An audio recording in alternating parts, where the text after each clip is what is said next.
when did you know, when did you find out you was like, man, I'm good at this producer music game. I know I'm good at this. This is going to go somewhere. When was that moment? What was going on then? Well, man, I started producing back in 2002. I'm naturally a drummer, so I've always played drums. I was a DJ as well. After playing drums, I started DJing. Maybe I can remember starting like as it becoming not just a hobby, but actually a professional. It became a job for me. And when I was about the age of 17, I had a partner of mine that stayed next door that was a DJ, and I always ran with older dudes, so they took me under their wings and just kind of groomed me into DJing. So like I said, I was a drummer, and with the DJing. And let me say this too, I come from a musical family. My dad was a record collector as far as I could remember. So I was always around records and around music, what I'm saying? So I understood fundamentals at an early age. When I got into producing, I didn't even know that was a gift that I had until I went and bought a drum machine. In 1999, I gave my life to Christ, born again Christian,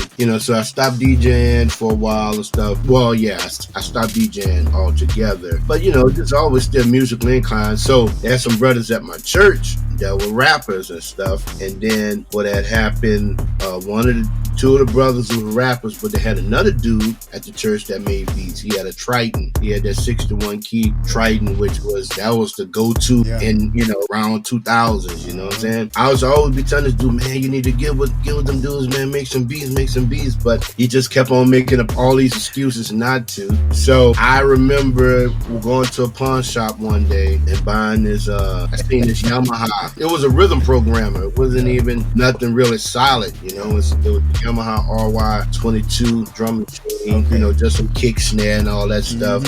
But it was too much for me to spend at the time because I just recently had got married, had kids, you know what I'm saying? Wasn't making much money, so I put it on level. No, what happened? I kept on going in there, and every time I would go in there, the price was at the same, stayed at the same until one day it went on sale. Maybe about 2-3 months later, that joint went on sale, and I just said, man, I got to buy it. I'm gonna miss one of these bills to get this joint. My ex-wife was not happy about that, but nevertheless, man, so I ended up buying the drum machine. And when you first starting out with something, man, it's just like trash. But man, for some reason, I just took a passion to it. And I think because what was a big concern for me was getting these dudes some beats, because they had this little cassette tape that they were playing their beats on. They were rapping to the tape so much that what the tape popped. They had to start doing acapella, you know what I'm saying? I just said, man, I'm getting sick of this, you know what I'm saying? So, man, I just was passionate about learning it. And 2002 is when I said, man, you know what? All these different aspects of music that I've, had over the years, like it all makes sense in this box here, So 2002 is when I realized that I could be a good beat maker. And then, over the years, you just start adding on different pieces, start learning the game. I've always was a student of music. So what I did, I became a student of music production, just to where I'm at now, you know what I'm saying? So 2002 was when I realized that this would probably do something.